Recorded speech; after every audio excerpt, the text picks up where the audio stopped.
पहाड़र शीर्ष रे पहुँचिकी देखिली रास्ता घाट गछलता पाखापाखि थिबा गाँ सहर सतीगुड़ा डैम एवं अन्यान्य पोखरी एते क्षुद्र देखा जाउथिला। मते एमिति लागुथिला कि किए जणे मो आखि सामने बड़ मैप रखी देइचंती। मु पर्वत उपर चिड़ा होई थाए। एही समय रे मो शरीर को स्पर्श कर जाउथाए ठंडा ठंडा पवन। अन्य पक्षरे गछलतार विभिन्न प्रकार चढ़ई मानकर मधुर शब्द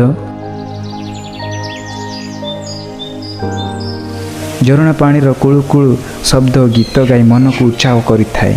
माँ माटी रे चिड़ा होई आकाश को अनाइले सुंदर मेघ देखा जाआंती। मनरे भाबुथाए हे भगवान जदि मु उड़ी पारंते तेबे मेघ को छुई पारंती।